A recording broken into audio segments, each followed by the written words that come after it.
UPSC Hindi voice में आपसे स्वागत है। आज हम करंट अफेयर्स की क्लास नंबर 7 लेके आए हैं। अगर जो अभ्यर्थी नहीं हैं उनको बता दें हम कि हम इन क्लासेस के थ्रू इंडियन एक्सप्रेस और द हिंदू कवर करते हैं, जिसमें हम 3 से 4 दिन की करंट अफेयर्स को इकट्ठा करते हैं, उसमें न्यूज़ को कवर करते हैं और इनको जैसे आपको ये नोट दिख रहे हैं इस तरीके से तैयार करते हैं और आपको क्लासेस प्रोवाइड करते हैं। ये क्लासेस ये फ्री कोर्स है प्रोवाइड, जो आपको YT पर मिलेगा, यानी यूट्यूब पर मिलेगा आपको। और आप जहाँ देख रहे हैं उसी चैनल में जाके आप कोर्स के सेक्शन में जा सकते हो। कोर्स के सेक्शन में से आपको जो प्रीवियस क्लासेस जो 6 क्लासेस आपकी कंप्लीट हो गई हैं वो बाकी वहाँ से आपकी कवर हो जाएंगी। ठीक है, तो इसके आपको जो नोट्स हैं, नोट्स की लिंक आपको हर 3 क्लासेस की नोट्स आपको एक साथ मिला करेंगी, जो कि आपको टेलीग्राम पे लिंक प्रोवाइड कर दी जाएगी। ठीक है, इसको हम अब स्टार्ट करते हैं। ठीक है, और फर्स्ट ट्रांसकैस्पियन मरिंका एक मछली का नाम है, उससे रिलेटेड क्या ये न्यूज़ आई है। न्यूज़ कैसे आई थी कि जो नॉर्थ ईस्ट है उसमें कंजर्वेशन चल रहा है इस मछली का, तो न्यूज़ में कवर थी। तो ये नहीं पूछिएगा कि वो इसका कंजर्वेशन किया जा रहा है, नहीं। मेंस में भी एग्जाम्पल लिख सकते हो कि इसका कंजर्वेशन या संरक्षण किया जा रहा है नॉर्थ ईस्ट में। ठीक है, लेकिन आपके लिए इम्पोर्टेंट क्या है, इसका नाम इम्पोर्टेंट है, ये है कौन। ठीक है, ट्रांसकैस्पियन मरिंका। अगर सिर्फ ये भी लिख दिया तो आपको समझ में भी नहीं आएगा कि मछली है क्या है ये। ठीक है, अब इसके बारे में बेसिक पता होना चाहिए, क्योंकि यूपीएससी प्रीलिम्स बेसिक ये चीज़ें पूछता रहता है। तो सामान्य नाम आपको पता होना चाहिए, ट्रांसकैस्पियन मरिंका है। ये एक फ्रेश वाटर रे फिश है। ठीक है, फ्रेश वाटर है। ठीक है, तो ये याद होना चाहिए। जो बेसिक इसकी टर्मिनोलॉजी है, इसकी जो बेसिक टर्म्स और फैक्ट्स हैं वो आपको पता होना चाहिए। ठीक है, अब ये सिजोथ्रॉक्स बल की मछली जी सामान्य स्नो ट्रॉट ग्रुप में अंतर्गत रखा जाता है। तो आपको ये याद रखना है, क्योंकि यूपीएससी प्रीलिम्स में पूछे गए हैं कई बार। ठीक है, वर्गीकरण क्या है ये याद करने की जरूरत है नहीं, पूछ लेगा तो याद नहीं रहेगा। बेसिक मैंने रख दिया है, याद हो जाए तो कर लेना, वरना रहने देना। ठीक है, अब इसका आवास क्या है, फ्रेश वाटर मैंने आपको बता दिया।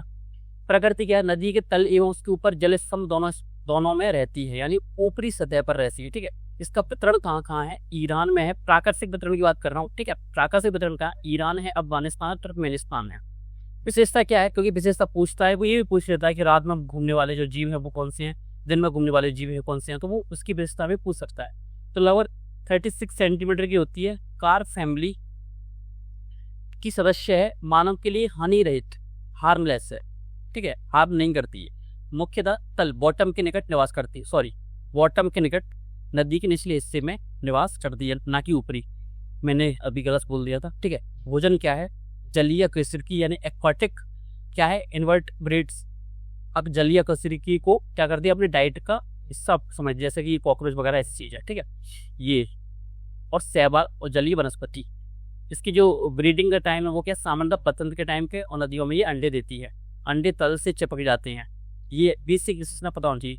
कंजर्वेशन सबसे ज़्यादा जो इम्पोर्टेंट पार्ट है वो ये है, जो आपको विशेषता पता होना चाहिए वो है कि IUCN किसमें आती है, LC यानी लीस्ट कंसर्न में आती है, साइट में सूचीबद्ध है ही नहीं।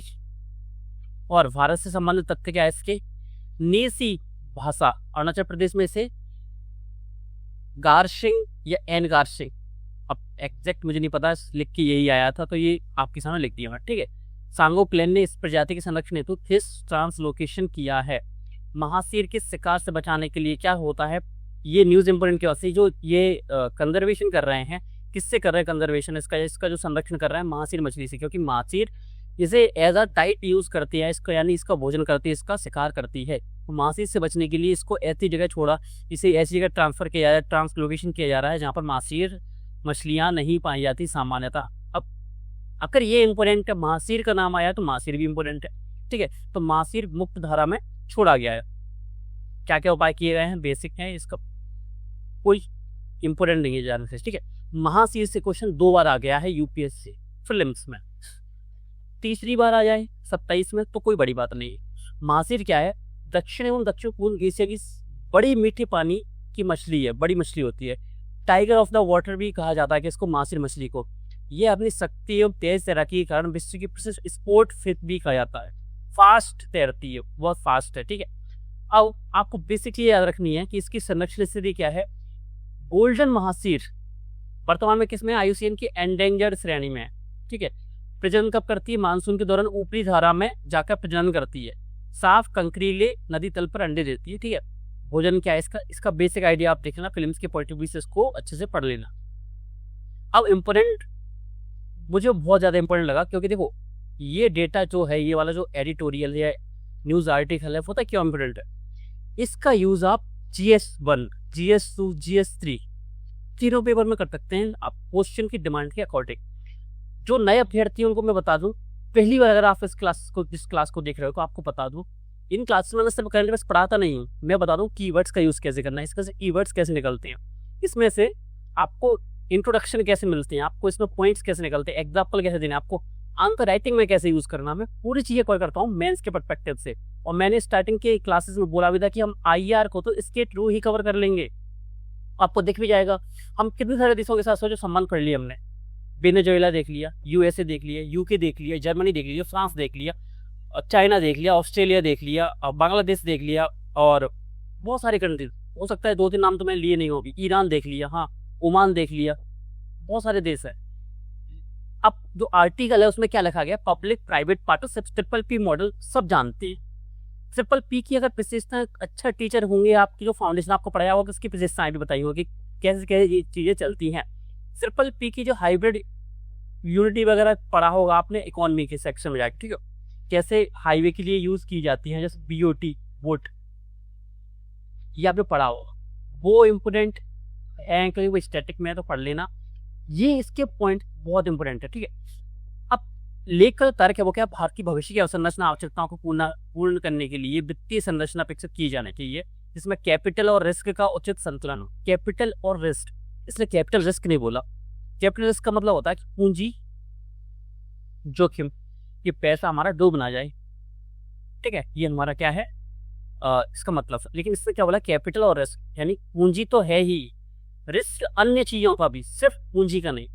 आओ देखो ये वाला जो सेक्शन है ये दूसरे आर्टिकल का है, तो इसको हम दूसरे आर्टिकल में जाके पढ़ेंगे, ठीक है। अब PPP मॉडल का प्रारंभिक अनुभव क्या रहा हमारा, ऐसा नहीं कि हमने स्टार्टिंग आजादी की बात तुरंत PPP मॉडल लॉन्च कर दिया, उस टाइम भी समझ नहीं थी और स्टार्टिंग करने का फेज भी नहीं था, कंडीशंस स्कॉटिंग नहीं थी कि हम PPP मॉडल पे काम कर सकते थे। इसका हमने 20 साल पहले स्टार्ट किया और 20 साल पे इसका हमने एक्सपीरियंस लिया। 20 साल का मतलब होता है कि हमने लगभग 2000 के बाद ये PPP मॉडल लगभग स्टार्ट किया, होता पहले भी था लेकिन एक बड़े लेवल पर, ठीक है, बड़े स्तर पर। जैसे लगभग 20 वर्ष पूर्व भारत ने इंफ्रास्ट्रक्चर विकास में PPP फ्रेमवर्क अपनाया। PPP का मतलब क्या होता है, जो बेसिक स्टूडेंट है कोई PPP नहीं पता है क्या होता है, जैसे हर चीज़ जो गवर्नमेंट बना रही है, स्कूल बना रही है, कॉलेजेस बना रही है, रोड्स बना रही है, गवर्नमेंट नहीं बनाती है। अब गवर्नमेंट किसकी हेल्प लेती है, पब्लिक या प्राइवेट मेंबर्स की, प्राइवेट मेंबर्स यानी निजी कंपनियों। सो निजी कंपनियों, सरकारी कंपनी जहाँ मिलजुल कर काम करते हैं उसी को बोलते हैं PPP, यानी पब्लिक प्राइवेट पार्टनरशिप, इसकी फुल फॉर्म होती है PPP की, ठीक है। अब प्रारंभिक जो हमारे अनुभव रहे वो क्या थी, इससे डायरेक्ट क्वेश्चन पल सकता है कि PPP मॉडल में हम फेल हुए, वो लिख देगा असफल हुए, तो हमारे प्रारंभिक अनुभव क्या रहे, प्रारंभिक 20 साल हो कि देखो न्यूज़ आर्टिकल उसने पढ़ा, हो सकता है उसके माइंड में ये क्वेश्चन बना तो वो पूछ सकता है, तो हमको पता होना चाहिए कि हाँ ऐसे के हमारे प्रारंभिक अनुभव हुए क्या थे। उद्देश्य था पब्लिक रिसोर्सेज के बेहतर उपयोग तथा ग्लोबल फाइनेंशियल क्राइसिस के बाद रुकी हुई परिसंपत्ति को पुनर्जीवित करना। इसका मतलब क्या होता है, ग्लोबल क्राइसिस आया 2008 वाला, ठीक है, हमारे यहाँ क्राइसिस कब आया था 1991 वाला। और क्राइसिस होते हैं वो ऐसे लिए कि 2 दिन में खत्म हो गए, 1 महीने में खत्म हो गए, 1 साल में खत्म हो गए, उसके जो प्रभाव होते हैं वो लंबे समय तक चलते हैं, ठीक है। वेस्ट एशिया क्राइसिस चल रहा था अभी, ईरान वाला मुद्दा, इसराइल वाला, हमले हो रहे थे एक दूसरे पर, ब्लॉकेड डाल दिया गया था USA द्वारा, ईरान द्वारा, आपकी LPG नहीं आ पा रही थी, ईंधन नहीं आ पा रहा था, पेट्रोलियम चीज़ें हैं वो रुक गई थी। उसका असर ऐसा नहीं कि एक दिन में खत्म हो जाएगा कि आज ब्लॉकेड हट गया तो आने लगा सब कुछ सामान्य जाएगा, नहीं। अब क्या कर रही हैं कंपनियां, अब कंपनियां बोले हमको जो घाटा हो गया उसको हम निकालने के लिए अभी महंगा ही रखेंगे पेट्रोल, ये उनको कुछ बहाने हैं। तो कंपनियां कैपिटलिज्म में, कैपिटलिस्टिक जो कंपनीज हैं उनका जो प्रायोरिटी है वो क्या होता है, कंपनियों की होता ये है कि हम प्रॉफिट मार्जिन ज़्यादा निकालें, ठीक है, उनका काम ये नहीं होता कि समाज की सेवा करना। क्राइसिस द्वारा रोकी हुई परिसंपत्तियों को पुनर्जीवित करना, जो हमारे पास परिसंपत्तियां हैं, जैसे निजी कंपनियों के पास पैसा है, सरकार के पास जो पैसा, उन दोनों को मिला के हम इंफ्रास्ट्रक्चर बनाएंगे, उससे रोजगार होगा, उससे गरीबी दूर हटेगी। सेकंड, सार्वजनिक पूंजीगत व्यय के स्थान पर PPP अवसंरचना वित्त पोषण का प्रमुख मॉडल बन गया। पहले क्या होता था, गवर्नमेंट पूरा खर्चा उठाती थी, लेकिन गवर्नमेंट ने सोचा कि हम अकेला खर्चा नहीं उठा सकते, क्योंकि अगर हम भी खर्च करेंगे तो पैसा किसका आएगा, पब्लिक का। यानी हम टैक्सेशन को हमको बढ़ाना पड़ेगा, यानी टैक्स ज़्यादा लेना पड़ेगा, हमको ड्यूटीज़ वगैरह ज़्यादा लेनी पड़ेंगी। तो पब्लिक पे ज़्यादा खर्चा ना आए, तो PPP मॉडल को हमने स्टार्ट किया इसको, ठीक है। लेकिन सर यह मॉडल लंबे समय तक टिकाऊ नहीं रहा, इसे एक भूल बताया गया। ये मॉडल था, देखो PPP मॉडल सिर्फ एक टाइप का नहीं होता है, PPP मॉडल कई टाइप के होते हैं। ऐसा नहीं कि सिंपल सर प्राइवेट कंपनी ने पैसा लगा दिया और इन्होंने दोनों ने पैसा लगा दिया और काम कर रहे हैं। कभी कभी क्या होता है, ये जो प्रोजेक्ट है वो प्राइवेट कंपनी को दे दिया गया, तुम करो इस पे काम, पैसे लगाओ, इससे जो कमाई होगी, जैसे toll tax related. Toll tax एक प्रकार का नहीं होता, कभी कभी क्या होता है सरकार बना के दे देती है, उसका जो मेंटेनेंस का काम होता है वो प्राइवेट कंपनी संभालती है। PPP मॉडल कई टाइप के होते हैं, ठीक है, हाइब्रिड वगैरह कई टाइप आपने पढ़े होंगे इकोनॉमी क्लासेस में। नहीं पढ़ी इकोनॉमी तो आप इकोनॉमी क्लासेस में पढ़ोगे, जब जिस भी टीचर से आप फाउंडेशन कोर्स को पढ़ोगे, ठीक है। सेकंड पार्ट है वर्तमान अवसंरचना आवश्यकता। अब ये तो वही हमारे अनुभव रहे जो खराब रहे अनुभव हमारे, ठीक है। सेकंड, आज की जो प्रेजेंट इंफ्रास्ट्रक्चर रिक्वायरमेंट है वो क्या है। मार्च 2025 से भारत की इंफ्रास्ट्रक्चर पाइपलाइन में 13,000 से अधिक परियोजनाएं तथा लगभग 185 लाख करोड़ रुपए की मूल्य की परियोजना शामिल है। ये वही आपको पता होना चाहिए, ये डेटा आप कहीं भी यूज कर सकते हो जहाँ पे डिमांड होगी इन पॉइंट्स की। विकसित भारत बनने के लक्ष्य के साथ साथ भारत को निम्न क्षेत्रों में निवेश करना होगा, जिससे हम कई बार बात कर चुके हैं। ग्रीन ट्रांजिशन का मतलब क्या होता है, जो पहली बार जुड़ रहे हैं उनको मैं बता दूं, जो प्रीवियस स्टूडेंट्स उनकी अंडरस्टैंडिंग पहले से बनी होगी ग्रीन ट्रांजिशन पर।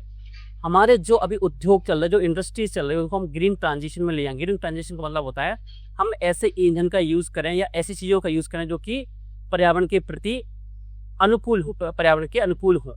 जैसे कि हम जो नवीकरणीय ऊर्जा का यूज करें, सोलर यूज करें, पवन ऊर्जा यूज करें, ठीक है, उनका यूज करें।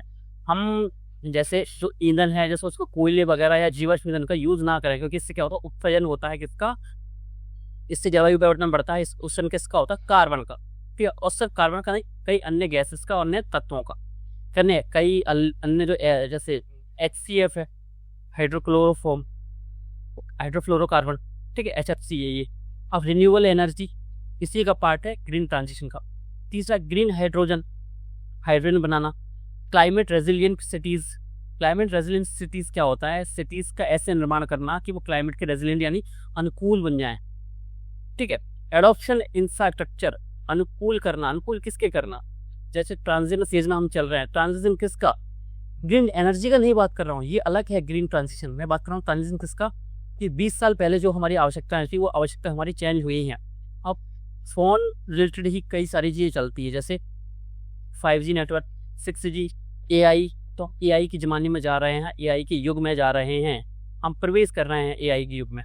रोबोटिक्स, तो उसके अडॉप्शन का इंफ्रास्ट्रक्चर हमको बनाना पड़ेगा, हमको कंपनीज ओपन करनी पड़ेंगी जो कि इस रिलेटेड काम करती हैं। वर्ष 2070 से इन क्षेत्रों में $20 ट्रिलियन अमेरिकन डॉलर की निवेश की आवश्यकता होगी।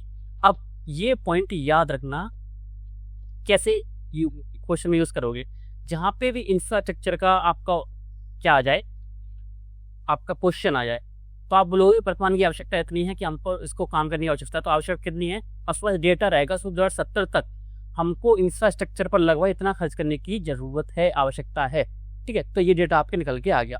तीसरा पॉइंट है निजी पूंजी की आवश्यकता। अब इतना पैसा चाहिए, गवर्नमेंट अकेली दे ही नहीं सकती, पॉसिबल ही नहीं है। इसके लिए प्राइवेट कैपिटल को बड़ी पैमाने पर आकर्षित करना होगा। अब प्राइवेट कंपनी आपके जो परियोजनाएं हैं, जो इंडस्ट्रीज हैं, जो योजनाएं हैं, जो स्कीम्स हैं, उस पर खर्च क्यों करेगी, तो उसके लिए क्या करना पड़ेगा, उसके लिए हमको उनको आकर्षित करना पड़ेगा, उनका भी तो फायदा हो। निजी कंपनियां कभी विदाउट प्रॉफिट किसी भी चीज पर हाथ नहीं डालती हैं, यानी उसमें साथ नहीं देती है किसी का, ठीक है। लेकिन सब भारत को केवल अधिक पूंजी नहीं बल्कि अलग प्रकार की फाइनेंस आर्किटेक्चर की आवश्यकता है।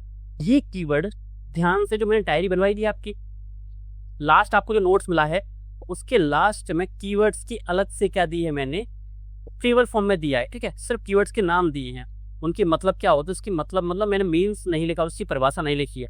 इस बार जो मैं आपको कीवर्ड्स दूंगा क्लासेस के थ्रू, जो क्लासेस के नोट्स है उसके लास्ट में आपको कीवर्ड की लिस्ट मिलेगी, उस लिस्ट में मैं आपको क्या करूंगा, परिभाषा दूंगा, साथ में आपको एग्जाम्पल भी दे दूंगा, ठीक है। ये मैंने 1 जुलाई से स्टार्ट किया है।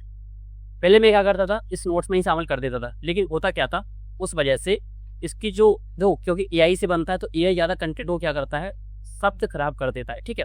उस वजह से देखो ये वित्तीय लिखा है, बिल्लीय लिखा है या क्या लिखा है, ये समझ से परे है।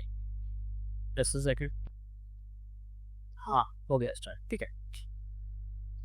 अब यहाँ पे कीवर्ड क्या है, फाइनेंसिंग आर्किटेक्चर में किसके बारे में बात कर रहा था, इस बार मैं दूंगा नोट्स के साथ, तो मैं ये प्रॉब्लम और मैं उसमें परिभाषा भी रही, एक एक एग्जाम्पल रहेंगे और उसका यूज़ कैसे करना है मैं उसको पेपर वाइज दूंगा। पेपर वाइज यानी general studies GS1 GS2 GS3 GS4 के रिलेटेड, ठीक है, कि आप इन पेपर में इनका यूज़ कर सकते हो। अब मैंने इसको डिस्ट्रीब्यूट क्यों कर दिया, जिससे आपको आसानी हो इसको किस पेपर में यूज़ करना है। लेकिन कई सारे कीवर्ड्स होते हैं, क्योंकि वो देखो ज्योग्राफी में यूज़ करोगे आप उसको, आप डिजास्टर मैनेजमेंट में यूज़ कर सकते हो उसको, इन्वायरमेंट उसको साइंस एंड टेक में यूज़ कर सकते हो, ठीक है। कुछ कीवर्ड्स ऐसे होते हैं कि GS3 GS2 दोनों में होते हैं, ठीक है, तो वो अपनी समझ के अनुसार उसको यूज़ करोगे। आंसर राइटिंग में उनको यूज़ कैसे करना है, ये आप आंसर राइटिंग कोर्स में सीखोगे, आप किसी अच्छे कोर्स को ज्वाइन कर सकते हो। बाकी मैं एक आंसर राइटिंग कोर्स तैयार कर रहा हूँ अभी, ठीक है, और लगभग मेरा 1 महीने की तैयारी चल रही है, इस पर काम कर रहा हूँ मैं इस पर, ठीक है। अगर आप उससे जुड़ना चाहें तो उससे जुड़ सकते हैं। कोई दूसरा कोर्स, फ्री का कोर्स हो, कोई सा भी कोर्स हो, यहाँ पे आपको अच्छे अंडरस्टैंडिंग के लेवल पर माइक्रो से मैक्रो डिटेलिंग के साथ आपको आंसर राइटिंग सिखा रहा हूँ, तो उसको ज्वाइन कर लेना, ठीक है। कोई मतलब नहीं, मतलब हमारा कोर्स अच्छा लगे तो उसको ज्वाइन कर लेना, किसी दूसरा कोर्स अच्छा लगे तो उसको ज्वाइन कर लेना, कोई बड़ी बात नहीं है। फाइनेंसिंग आर्किटेक्चर क्या होता है, फाइनेंसिंग आर्किटेक्चर मतलब होता है, आर्किटेक्चर से आप समझे होंगे, ठीक है, स्थापत्य टाइप का फाइनेंस आएगा, एक टाइप से नहीं आएगा, ठीक है। जैसे सिर्फ ये नहीं हुआ कि कंपनी और निजी कंपनी और सरकार मिलजुल के काम कर रही है कि ये कंपनी बिड लगा रही है।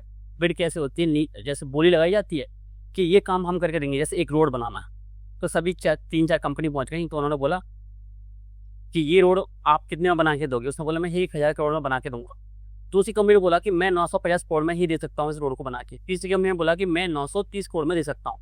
जो कम लगाएगा क्योंकि सरकार को फायदा है, लेकिन सरकार बोली क्वालिटी में कोई भी डिफरेंस नहीं आना चाहिए कि आप तीनों की, कि ये 1000 करोड़ में बना रहा तो ये अच्छी बनाएगा और आप खराब बनाओगे। तो ये बोला कि नहीं, क्वालिटी में वही करके दूंगा, लेकिन मैं सस्ते बना के दे सकता हूँ क्योंकि मेरे पास टेक्नोलॉजी अच्छी है, मेरे पास जो चीज़ें हैं मैं अच्छी तरीके से कर सकता हूँ, कम पैसे में कर सकता हूँ, ठीक है। ये हो गई चीज़ें, ये हो गया एक टाइप पैसे लगाने का। सेकेंड टाइप, अब इसमें प्रॉब्लम क्या होती है, प्रॉब्लम होती है कि सिर्फ ट्रिपल P मॉडल के माध्यम से सरकार की जो हेल्प है, सरकार का जो आर्किटेक्चर है, सरकार जो इंफ्रास्ट्रक्चर बना रही है, उसमें सिर्फ बड़ी कंपनियां हेल्प कर सकती है। अडानी ग्रुप कर लेगा, अंबानी ग्रुप कर लेगा, रिलायंस कर लेगा, और भी कंपनीज हैं, इन्फोसिस वगैरह बहुत सारी कंपनीज हैं, वो पैसा लगा सकती है। आम नागरिक कैसे लगाएगा, तो इसके लिए भी एक फाइनेंसिंग आर्किटेक्चर की आवश्यकता है कि हम अलग अलग विकल्प दें। जैसे कि बॉन्ड्स निकालना है, बॉन्ड्स निकालें, ग्रीन बॉन्ड्स हैं, सस्टेनेबल बॉन्ड्स हैं, म्युनिसिपल बॉन्ड्स हैं। अभी अलग अलग प्रकार के बॉन्ड्स कैसे होते हैं ये इकोनॉमी क्लास में मैंने पढ़ाया हुआ है। यूपीएससी प्रीलिम्स के लिए जिसके मैंने इकोनॉमी पढ़ाई थी उसमें सभी मैंने बॉन्ड्स पढ़ाए हैं, ठीक है। जाके आप पढ़ सकते हो। क्या करोगे, इसी चैनल में जाके अंदर जाके प्ले लिस्ट के सेक्शन में जाओगे, प्ले लिस्ट में आपको यूपीएससी प्रीलिम्स की इकोनॉमी वाली सीरीज है, उसकी जो प्ले लिस्ट है अलग से बनी हुई है, उसमें जाके आप देख सकते हो, ठीक है। अब अगर आपको इकोनॉमी की अंडरस्टैंडिंग अच्छी नहीं, इकोनॉमी आपका अच्छा नहीं है, तो उन क्लासेस के बाद आपको इकोनॉमी की टेंशन बचेगी ही नहीं, ये मेरी गारंटी है। कई स्टूडेंट्स ने, सैकड़ों स्टूडेंट्स ने उससे पढ़ा है और उनके फीडबैक भी अच्छा रहा है, ठीक है। आर्किटेक्चर समझ गए होंगे आप, फाइनेंसिंग आर्किटेक्चर क्या होता है। अब इसको एज अ कीवर्ड आप यूज करोगे कैसे, जैसे इसने किया है कि भारत को केवल अधिक पूंजी नहीं बल्कि अलग प्रकार के फाइनेंसिंग आर्किटेक्चर की आवश्यकता है। एज इट इज यही लाइन यूज करना है आपको, कुछ यूज नहीं करना, इसको उठा के वहाँ पे आप अपने आंसर में डाल दो। अब प्रथम जो पीढ़ी का जो ट्रिपल P मॉडल है जो हमने लास्ट 20 साल में अपनाया था, उसकी कमियां क्या थी। मैंने बोला था कि ज़्यादा कंटेंट रहता, थोड़ा सा ये जो अपना AI है वो थोड़ा सा शब्दों को इधर उधर कर देता है, ठीक है। लेकिन मैं समझ गया हूँ, अब संरचना परियोजनाओं को मुख्यतः बैंक लोन से वित्त किया गया था। हमको पैसा चाहिए किसी इंफ्रास्ट्रक्चर को बनाने में, रोड बनाने के लिए, हॉस्पिटल्स बनाने के लिए और कई चीज़ों को बनाने के लिए, तो उसमें हम क्या लेते थे, सरकार बैंक से लोन लेती थी। इन ऋणों की पुनर्भुगतान अवधि केवल 7 से 10 वर्ष की होती थी, यानी हमको 7 से 10 साल में इनका पैसा लौटाना होता था। इससे प्रेरणों पर प्रारंभिक वर्षों में अत्यधिक डेप्ट सर्विसिंग बर्डन पड़ता था। कमी क्या रही ट्रिपल P मॉडल की, एक कीवर्ड याद रखना, डेप्ट सर्विसिंग बर्डन। कैसे लिखोगे इसको, देवनागरी लिपि में लिखना, इसको इंग्लिश में एज इट इज लिखना, देवनागरी लिपि में आपको, यानी हिंदी में आपको इसको लिखना है।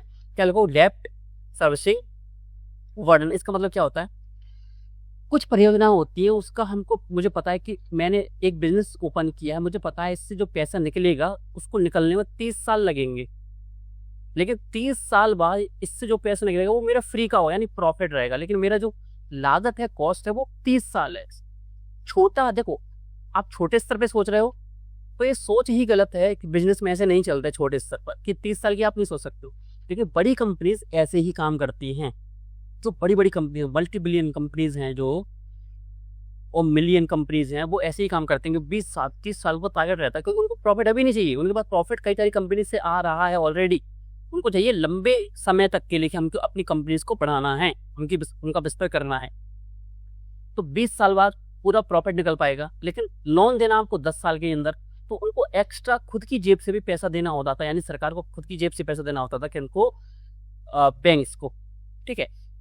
जब परियोजना को राजस्व अपेक्षा से कम रहा तब बैंक जो व्यवस्था है वो प्रभावित हुई, क्योंकि बैंक को भी समय पर लोन की जो EMI है बराबर टाइम पे नहीं मिल पाई, बॉन्ड ऑब्लिगेशन सुरक्षित रहे, ठीक है।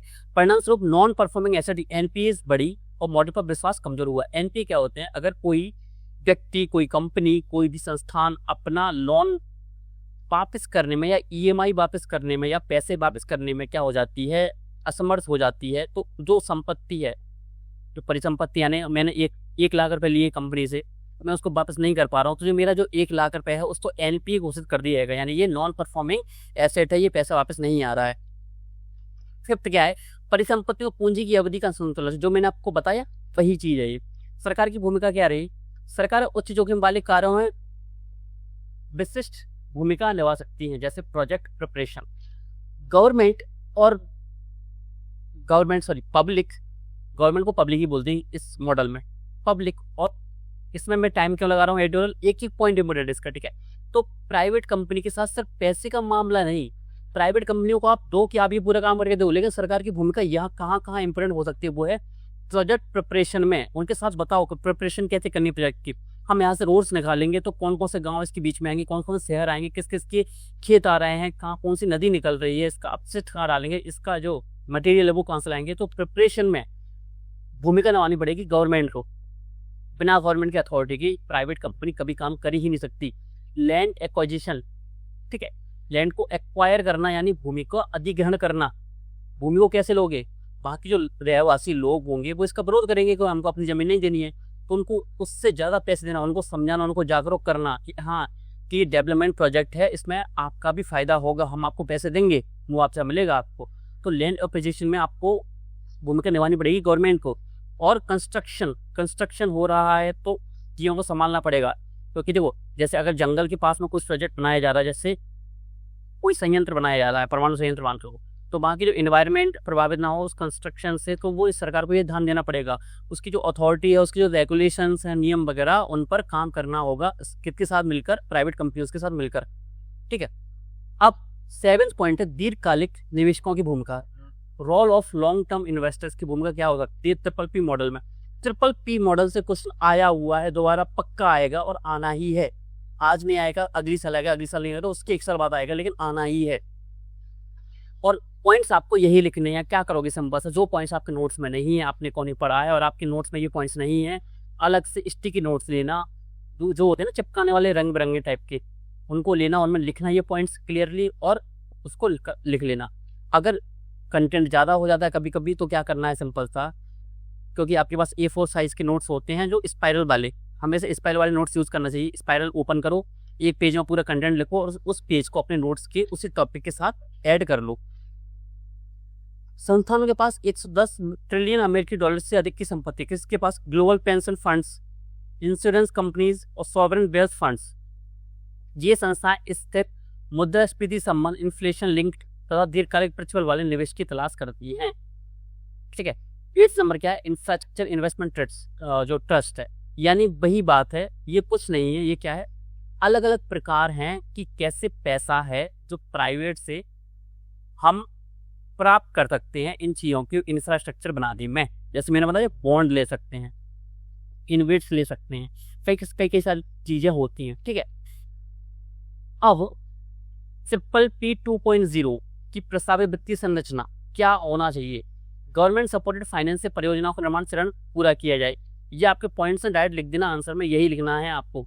परियोजना के स्थिर आय प्राप्त होने के बाद उसे दीर्घकालीन संस्था के निवेशकों को हस्तांतर किया जाए। ये कुछ नहीं है, जो मैंने आपको बेसिक अंडरस्टैंडिंग दे दी है, बस उसकी अंडरस्टैंडिंग पर अच्छे अच्छे पॉइंट्स हैं उसको लिख देना, ठीक है।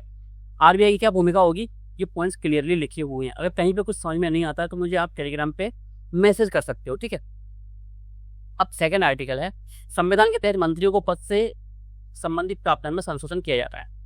अभी आपने सुना होगा न्यूज़ वगैरह में कि विपक्ष उसका विरोध कर रहा है, क्योंकि विपक्ष का काम ही है विरोध करना, ठीक है। अपोजिशन का काम ही है अपोज करना। तो क्या बिल आ रहा है, तो बिल आ रहा है कि संसद की संयुक्त समिति बैठी थी, एक ज्वाइंट कमेटी ऑफ पार्लियामेंट द्वारा 130वें संविधान संशोधन विधेयक, एक विधेयक को क्या किया गया, प्रस्तुत किया गया था, तो जो संविधान संशोधन किया गया तो कौन सा नंबर वाला था, 130, याद रखना। रिपोर्ट 17 जुलाई को प्रस्तुत किए जाने की संभावना है। अब ये ज्वाइंट कमेटी बैठी, किस लिए बैठी, इसकी निरीक्षण करने के लिए कि ये इसमें जो सभी जो बेसिक चीजें बताई गई हैं क्या वो सही है या सही नहीं है, ठीक है। अब संयुक्त समिति के बारे में अगर मैं आपको बताऊं, विधेयक का जो उद्देश्य है, ये विधेयक किस बारे में, उस बारे में मैं आपको बता दूं कि अगर कोई सीरियस ऑफेंस में किसी नेता पर, किसी मंत्री पर सीरियस ऑफेंस लगे हैं, मर्डर के, रेप चार्जेस लगे हैं, किसी की हत्या करवाने में, और भी कई सारे सीरियस ऑफेंस होते हैं, मैं 30 लगातार दिनों में अगर वो जेल चला जाता है, यानी जेल का नाम मैंने गलत दे दिया क्योंकि देखो हम प्रोफेशनल पढ़ाई कर रहे हैं, या फॉर्मल तरीके से अंडरस्टैंडिंग होनी चाहिए चीज़ों में आपको डिफरेंस पता होना चाहिए। हिरासत, जेल का यूज़ नहीं करोगे क्योंकि जेल अलग होता है, कारागार अलग होता है, या मैं बोलूँ पुलिस हिरासत अलग होती है, कस्टडी अलग होती है, और आपकी जेल अलग होती है। जेल में हम कब जाते हैं हम जेल में जाते हैं जब हमको सजा सुना दी जाती है। जब तक हम कहाँ पर रहते हैं, हम पुलिस की हिरासत में रहते हैं। इसके बाद जेल अलग होती है और पुलिस हिरासत अलग होती है, ठीक है। जो 30 लगातार दिनों में क्या हिरासत में रहने वाले मंत्रियों को पद से हटाने संबंधित प्रावधान है। देखने में अच्छा लगता है, इसको आपको डीप में जाके एनालिसिस करना पड़ेगा और चीज़ों को समझना पड़ेगा कि हाँ कैसे ये सही हो, यहाँ पे क्या क्या चीज़ें ध्यान देने की जरूरत है। देखने में समझो कोई मंत्री है, उस पर गंभीर आरोप लगे हैं किसी सीरियस अपराध को करने के लिए, सीरियस ऑफेंस करने के लिए, और वो 30 दिन की उसको कोर्ट ने क्या दी, 30 दिन को उस कस्टडी में भेज दिया है, हिरासत में, तो उसको मंत्री बना रहने का कोई भी क्या नहीं है, अधिकार नहीं है, उसको हटा दिया जाएगा मंत्री पद से। वो मुख्यमंत्री हो, प्रधानमंत्री हो, कैबिनेट मंत्री हो, कोई भी मंत्री हो। अब एक चीज याद रखो, अब ज्वाइंट कमेटी के पास क्या है, ये क्यों गया कमेटी, इसके लिए क्यों बिठाई गई, क्योंकि ऑब्जर्वेशन करना था कि जो इसके जो तथ्य हैं, जो इसके जो आर्टिकल हैं, इसकी जो नियम बनाए जा रहे हैं, नियम कानून, क्या वो सब पर समान रूप से लागू होंगे। इससे एज आ राजनीतिक प्रतिशोध यूज ना कर लिया जाए। राजनीतिक प्रतिशोध क्या होता है, क्योंकि देखो सेंट्रल गवर्नमेंट के पास ज़्यादा पावर होती है इन सभी चीज़ों में। वो किसी नेता को, जैसे अरविंद केजरीवाल गए बहुत टाइम तक, तो इसे राजनीतिक प्रतिशोध की तरह यूज ना कर ले कि 30 दिन के ज़्यादा से उन्होंने क्या कर, क्योंकि पावर होती है, पावर मिसयूज होती है। पावर का मिसयूज करते हुए वो किसी जो मंत्री उनके सामने अपोज कर सकता है उनको, यानी उनके सामने ताकतवर है अपोजिशन का जो लीडर है, वो मान लो, ठीक है, कोई लीडर है, कोई नेता है, उसको हराने के लिए वो इसको एज आ रेगुलेशन यूज ना करे, ठीक है। तो संयुक्त समिति है, संयुक्त समिति 130वें संविधान संशोधन विधेयक की समीक्षा कर रही है। समिति की रिपोर्ट 17 जुलाई को आने की संभावना है। संसद के मॉनसून सत्र में इसके आसपास होने की संभावना, यदि कार्यक्रम में कोई परिवर्तन नहीं होता है, और इसको पास भी कर देंगे अगर मानसून सत्र में सब कुछ तैयार हो गया तो। उद्देश्य क्या है, मैंने आपको बता दिया, यदि कोई मंत्री गिरफ्तार होता है अथवा गंभीर अपराधों में 30 दिन लगातार हिरासत में रहता है तो ऑटोमेटिकली वो हट जाएगा अपने मंत्री पद से। मंत्री पद का मतलब ये भी है कि मुख्यमंत्री। समिति की संभावित सिफारिश क्या है, समिति ने जो हो सकती है, समिति अपनी रिपोर्ट में इस विवादास्पद, क्योंकि विवादास्पद रहा है क्योंकि पूरा जो अपोजिशन वो इसका विरोध कर रहा है। क्यों कर रहा है, क्योंकि वो जानता है इस सरकार को कि वो क्या करेगी, इसे प्रतिशोध के रूप में यूज करेगी। जैसे अरविंद केजरीवाल के साथ क्या हुआ, वो गलत है सही है, इसका फैसला अभी तक नहीं हुआ है, आप भी नहीं कर सकते। आपको मैंने लग रहा है कि हाँ सर उसने गलत किया था, या कुछ स्टूडेंट्स को हाँ सर उसने सही किया, या वो सही था, उसके खिलाफ गलत चीजें, गलत आरोप लगाए गए थे, कोई नहीं बोल सकता। अभी आपको न्यूट्रल रहना पड़ेगा इन चीज़ों पे। अपनी जो पॉलिटिकल जो सोच है, थिंकिंग है, उसको आपको साइड में रखना पड़ेगा। आपको हमेशा न्यूट्रल रहना पड़ेगा अगर आप यूपीएससी तैयारी कर रहे हो तो, ठीक है। अब हुआ क्या अरविंद केजरीवाल के साथ, जैसे दिल्ली का जो आपका चुनाव था तब तक उनको जेल में डाल दिया गया, लेकिन जैसे दिल्ली का चुनाव खत्म हो गया वो बाहर आ गए। ऐसी सोनम वांगचुक का हुआ, ठीक है। तो यहाँ पे हमको दिखता है कि कुछ ना कुछ पॉलिटिकल या राजनीतिक प्रतिशोध चलता है। साथ ही रिपोर्ट में ऐसी सावधानी संबंधी सुझाव शामिल हो सकते हैं ताकि इस कानून का राजनीतिक प्रतिशोध, पॉलिटिकल वेंडेटा के लिए दुरुपयोग ना हो, जो जिसकी बात मैं बार बार कर रहा हूँ लास्ट 3 से 4 मिनट के अंदर। अपोजिशन क्या बोल रहा है आपको पता होना चाहिए, आपकी जो सरकार है वो क्या बोल रही है इसको लाने से पहले, और अपोजिशन क्या बोल रहा है आपको दोनों के पॉइंट्स बराबर पता होना चाहिए, ठीक है। विपक्षी सदस्यों द्वारा समिति की रिपोर्ट पर डिसेंट नोट, असहमति टिप्पणी प्रस्तुत किए जाने की संभावना है। अपोजिशन है वो विरोध ही करेगी, सरकार कुछ कर ले, अपोजिशन का काम ही है कि वो विरोध करना है। और इस टाइम पे जो अपोजिशन है, इस टाइम भी नहीं, मैक्सिमम टाइम, पुराने टाइम में कुछ अपोजिशन अच्छे थे, लेकिन आज के टाइम की अपोजिशन में सभी वो ऐसे हैं कि अच्छा भी काम करोगे तो वो विरोध करते ही हैं, ठीक है। सरकार भी गलत करती है, कर रही है, और ठीक है। इंडी जो अलायंस है, या तो इसको इंडी अलायंस लिखना पड़ेगा या इंडिया लिखना पड़ेगा, ठीक है। तो इंडिया गठबंधन है जिसको कांग्रेस इंडिया बोलती है, और जो एनडीए है वो क्या बोलती है, इसको इंडी बोलती है, ठीक है। कि अधिकांश सदस्यों जिसमें कांग्रेस भी शामिल है ने समिति की कार्यवाही का बहिष्कार किया है। उनका तर्क था कि जब सत्तारूढ़ दल के पास पर्याप्त बहुमत है, समिति की प्रक्रिया निरर्थक है। वो होती है वैलिड पॉइंट है अपोजिशन का। अपोजिशन का काम होता है विरोध करना, और वो गलत सही चीज़ों पे भी विरोध कर देती है। ये बहुत गलत आदत है अपोजिशन की, नहीं करना चाहिए। सही चीज़ों पे आपको काउंटर करना चाहिए कुछ पॉइंट्स पर, ना कि आप पूरा अपोज कर दो कि नहीं ये बिल को हम मानेंगे नहीं। बिल की जो कमियां हैं उनको आप बताओ कि हाँ ये कमियां हैं, इसके ऐसे ऐसे सुधार किया जा सकता है। इस तरीके से काम नहीं चलता है संसद में, वो हमारी प्रॉब्लम है। अब लेकिन ये पॉइंट बहुत अच्छा बताया है किसने, अपोजिशन ने, कि जब समिति है, समिति में अगर बराबर लोग हों, जैसे मान लो 3 लोग हैं, एक मान लो कैबिनेट मिनिस्टर या गृह मंत्री है, समिति अगर बनाई गई 3 लोगों की, एग्जाम्पल दे रहा हूँ, उसमें एक गृह मंत्री है, एक opposition of leader Rahul Gandhi obviously, और ये अमित शाह है, तीसरे CGI है माधव, तीनों लोग हैं, बहुमत होगा 2 का, ठीक है। 2 लोग जहाँ पर बोल देंगे, जिस चीज़ पर एग्री हो जाएंगे वो चीज़ यहाँ पे हो जाएगी। लेकिन अभी क्या है, जो कमेटी बनी है उसमें जो बहुमत है वो की पार्टी का है, किसका है, जो हमारी गवर्नमेंट है उसी पार्टी का है, क्या उसी पार्टी के लोग हैं, ठीक है। तो समिति के जो फैसला है हमको पहले से पता है कि कमेटी तो बोलेगी हाँ अच्छा है, ठीक है। तो ये पॉइंटलेस है, प्रक्रिया ही निरर्थक है समिति की। अगर उसमें लोग ज्यादा किसके हैं, सत्ता पक्ष के लोग ज्यादा हैं, तो सत्ता पक्ष के ही समर्थन में फैसला आएगा।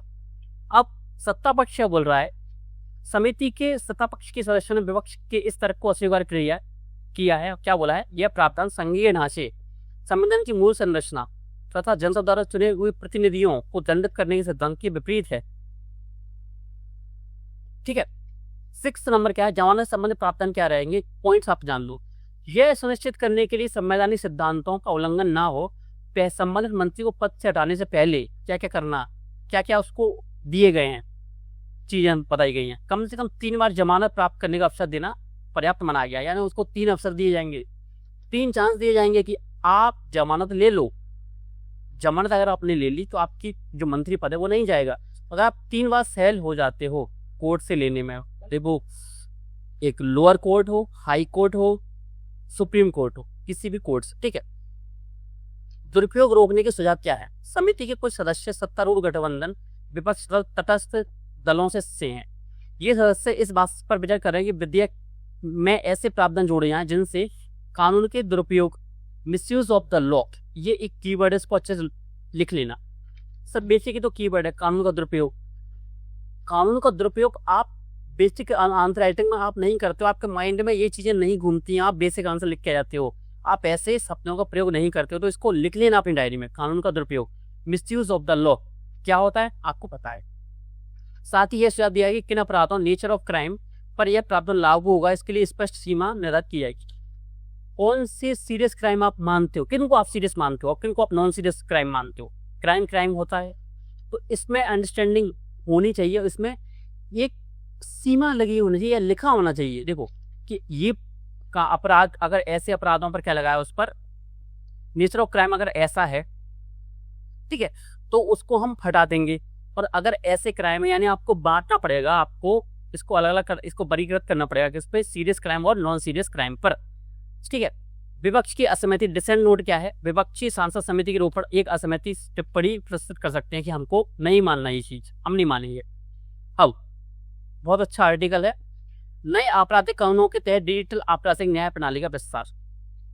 आपको पता है बीएनएस लागू हो चुकी है, सिर्फ बीएनएस नहीं, बीएनएस है, बीएनएसएस है और बीएसएस है। फुल फॉर्म क्या है, भारतीय न्याय संहिता, भारतीय नागरिक सुरक्षा संहिता और भारतीय साक्ष्य संहिता, ठीक है, के अंतर्गत होने वाली सभी जांच। देखो मैंने बोला था एआई ये काम कर देता है, इसलिए इंग्लिश इसका इंपॉर्टेंट होता है, इसके लिए मैंने इंग्लिश की कीवर्ड डाल देता हूँ। इन्वेस्टिगेशन एवं ट्रायल की प्रक्रिया कौन सा डिजिटल रूप से रिकॉर्ड की जाएगी। सर ये तो खत्म हो गई न्यूज, खत्म नहीं हुई। ये पॉइंट्स आपके लिए इंपॉर्टेंट है अगर क्वेश्चन यहाँ से आ जाता है तो, ठीक है, कि सरकार क्या कर रही है इस मामले में। अगर स्पेसिफिक इससे आया तो आप लिखोगे, आप उसे यूज कर सकते हो। मैं आपको डेटा दे रहा हूँ, आंसर राइटिंग जब सिखाऊंगा अपने कोर्स में, अपने प्रोग्राम में, तो आपको और अच्छी अंडरस्टैंडिंग होगी कि इसको कैसे यूज करना है। देखो फर्स्ट पॉइंट है इंटरऑपरेबल जो क्रिमिनल जस्टिस सिस्टम है, ICJS क्या है, interoperable criminal justice system ICJS एक इंटीग्रेटेड डिजिटल प्लेटफॉर्म है जो निम्न संस्था को जोड़ता है। जैसे आप FIR करवाने गए, आपने थाने में FIR करवाई, तो ICJS जो सिस्टम है वो तुरंत FIR आपकी पुलिस रजिस्टर कर दे, तो पुलिस सिस्टम में आपके पूरे भारत में वो FIR दर्ज हो जाएगी कि इस स्टेशन पर, पुलिस स्टेशन पर ये FIR दर्ज की गई है, ये व्यक्ति है, और पूरी जानकारी आपकी पहुंच जाएगी सभी स्टेशन पर। इंटीग्रेटेड सिस्टम बनाया गया, सभी courts, lower courts, high court, supreme court database में आ जाएगा। काम वो नहीं करते लेकिन डेटाबेस में आ जाएगा। प्रिजन कारागार में पहुंच जाएगी, फॉरेंसिक प्रयोगशालाएं और अभियोजन प्रोसिक्यूशन सभी को इंटीग्रेटेड किया गया है कि जब भी कोई डेटा एंटर होगा तो वो सभी चीज़ों पर क्या करेगा, डिस्ट्रीब्यूट कर दिया जाएगा। ये सभी को पता होना चाहिए। जैसे क्या होगा, अगर आपने मूवीज वगैरह देखी है तो क्या होता था पहले क्या होता था, अभी भी मैक्सिमम टाइम क्या होता है कि फाइल लेके जाती है पुलिस, जज के सामने जमा करती है कि सर ये है केस है, आप इसको देख लीजिए, केस वो पड़ता है। अब पहले से कोर्ट के पास होंगी कि हाँ ये वाला केस नंबर 251, हाँ हमें पता है 251 राम प्रसाद का है, ये है केस है, सबके पास पहले से। फॉरेंसिक में क्या क्या मिला है, क्या क्या उसके आपके प्रूफ हैं, सबूत हैं, क्या क्या है, वो सबको बताया, ठीक है। तो ये क्या है, एक इंटीग्रेटेड सिस्टम बनाया गया है। और ICJS सेकंड क्या है, मेघराज क्लाउड, सभी डिजिटल जो रिकॉर्ड है वो मेघराज नामक गवर्नमेंट ऑन्ड क्लाउड प्लेटफॉर्म, सरकारी क्लाउड प्लेटफॉर्म पर सुरक्षित रखे जाएंगे। क्लाउड क्या होता है, जिसको बेसिक अंडरस्टैंडिंग है, जो डिजिटल चीज़ों को अच्छी तरीके से जानता है, AI जानता है, गूगल का ईमेल यूज़ करता है, उनको ये बेसिक अंडरस्टैंडिंग है क्लाउड क्या होता है। क्लाउड का मतलब क्या होता है, हम अपनी किताबें रखने के लिए एक बैग का यूज़ करते, स्कूल में चाहते थे स्कूल में बैग भर लेते थे, कॉपी किताब वगैरह, वैसे ही रखने के लिए जो डिजिटल ज़माने में हम फ़ोन में जब स्टोरेज यूज़ करते हैं तो स्टोरेज सिर्फ फ़ोन का होता है। क्लाउड का मतलब होता है, क्लाउड में जब भी आप अपनी ईमेल आईडी वगैरह या जो अपनी आईडीज़ है उसको कभी भी लॉगिन करते हो किसी भी डिवाइस में, तो आपको वो सभी इन्फॉर्मेशन है, सभी दस्तावेज जो आपने जमा, ये जो इन्फॉर्मेशन जमा की है वो आपको कहीं भी मिल सकती है। जैसे आपको एग्जाम पता होगा ड्राइव का, गूगल ड्राइव, और गूगल ड्राइव का यूज़ करना चाहिए। जियो भी ऑप्शन देता है, जियो क्लाउड का। तो क्लाउड का मतलब होता है कि एक मेघराज क्लाउड बनाया गया है। मेघराज का नाम आपको पता होना चाहिए, मेघराज क्या है, फिल्म्स में या तो पता ही होगा, मेंस के लिए भी आपको पता होना चाहिए, ठीक है। FIR कंजप्शन की वर्तमान स्थिति क्या है, NCRB का डाटा बोलता है कि FIR कंजप्शन केवल 46% है, यानी 46 आधे से भी कम मामलों में FIR डिजिटल रूप से न्यायालय तक पहुंच रही है। अभी मामले क्या है, अभी भी 46% ही काम हुआ है, किस पर, डिजिटल रूप से काम हो रहा है, किस पर, थाने में, यानी पुलिस थाने या पुलिस स्टेशन और कोर्ट के बीच में सिर्फ 46%, बाकी का 54% आज भी फाइलों से काम हो रहा है।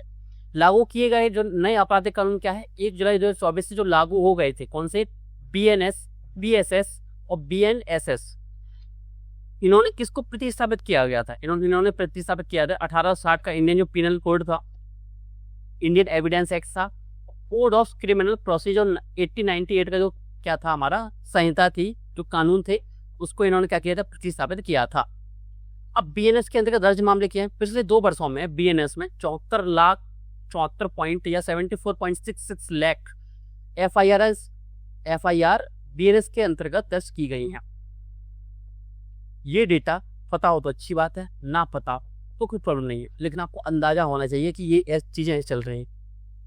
राज्यों को कार्यक्रम कार्यान्वयन हेतु समय दिया गया, उनको 5 साल दिए गए हैं कि हम जो बोल रहे हैं कि इंटीग्रेट करना है सभी चीज़ों को, आपको 5 साल दे रहे हैं। इसके लिए इंफ्रास्ट्रक्चर बनाइए, सभी पुलिस स्टेशन को सिखाइए, उनको ट्रेनिंग दीजिए, उनको सिस्टम उपलब्ध करवाइए, उनको चीज़ें यूज़ करना सिखाइए। सभी पुलिस वालों को नहीं आता है ये। 0 एफआईआर क्या होता है, जिससे यूपीएससी प्रीलिम्स में क्वेश्चन आया था इस बार। एफआईआर जिसे ज्यूरिडिक्शन क्षेत्राधिकार की परवाह किए बिना किसी पुलिस स्टेशन में दर्ज किया जा सकता है। जैसे आपके साथ कभी क्या हुआ है, जैसे मान लो आपके साथ आपका जो केस है वो है आपके किसी जिले का, यूपी के किसी जिले का, आप उसको एमपी के किसी जिले में, क्योंकि हो सकता है आपको यूपी में क्या हो, खतरा हो किसी से, तो आप भागकर एमपी आ जाते हो। एमपी का किसी भी स्टेशन में आपसे वो ये नहीं हो सकता कि हमारे ज्यूरिडिक्शन के बाहर है, हम इस केस को नहीं ले सकते। पहले ही पुलिस स्टेशन वाले या पुलिस लोग बोलते थे, आज भी बोलते हैं, जिनको नॉलेज नहीं है या काम से बचने के लिए बोलते हैं पुलिस वाले। लेकिन 0 एफआईआर क्या होती है, आप भारत में किसी पुलिस स्टेशन में जाके कहीं का भी केस आपस में एफआईआर दर्ज करवा सकते हो। ठीक है, बीएनएस पहले से ये व्यवस्था थी, स्टार्टिंग से आज़ादी की बात से थी, लेकिन एक ऐसा नियम कहीं नहीं लिखा था ये कि ऐसा कर सकते हो, बोला गया था। लेकिन इस कुछ समय जो वैधानिक आधार है वो किसने दिया, बीएनएसएस ने दिया। ठीक है, 0 एफआईआर इसलिए बहुत इंपॉर्टेंट। 0 एफआईआर से अगर क्वेश्चन आ जाए यूपीपीसीएस मेंस में क्वेश्चन बन सकता है, आपको अंडरस्टैंडिंग होनी चाहिए। बीएनएसएस के अंदर 63,572 जियो एफआईआर दर्ज हुई हैं। ठीक है, अब इंट्रा स्टेट ट्रांसफर, राज्य के भीतर स्थानांतरण, लगभग 13,000 0 एफआईआर उसी राज्य के दूसरे जिलों में स्थानांतरित हुई हैं। यानी अलग अलग एक ही राज्य में अलग अलग जिलों में क्या एफआईआर दर्ज की गई थी, कौन से 0 एफआईआर। ठीक है, ये डेटा आपको पता होना चाहिए। Crime and criminal tracking network system CCTNS, याद रखना जिस तरीके से हमने क्या पढ़ा अभी, आईटीजीएस, मेघराज क्लाउड, 0 एफआईआर, उसी तरीके से एक इंपोर्टेंट है सीसीटीएनएस। सीसीटीएनएस क्या है, सीसीटीएनएस देश के 16,000 पुलिस स्टेशनों में एफआईआर दर्ज करने हेतु प्रयुक्त डिजिटल प्लेटफॉर्म है। इसमें होता क्या है, जैसे आपने एक एफआईआर दर्ज की, उस एफआईआर की जो कॉपी है वो कितनी लैंग्वेज में, 23 भाषाओं में आप दर्ज करवा सकते हैं एफआईआर किसी भी देश, जैसे किसी भी पुलिस स्टेशन में जाके। कैसे कर सकते हो आप, मान लो किसी को लैंग्वेज ही नहीं आती तो आप अपनी भाषा में एफआईआर दर्ज करवा सकते हो वहां पर जाके। ठीक है, ऑप्शंस होते अपनी भाषा में। पहले क्या होता था, पहले या तो हिंदी में होता था या इंग्लिश में होता था मैक्सिमम टाइम। अब भाषणी ऐप है एक, क्या है, भाषणी ऐप है एक, तो भाषणी ऐप क्या करता है, 0 एफआईआर का स्वतः अनुवाद संबंधित राज्य की भाषा में करता है।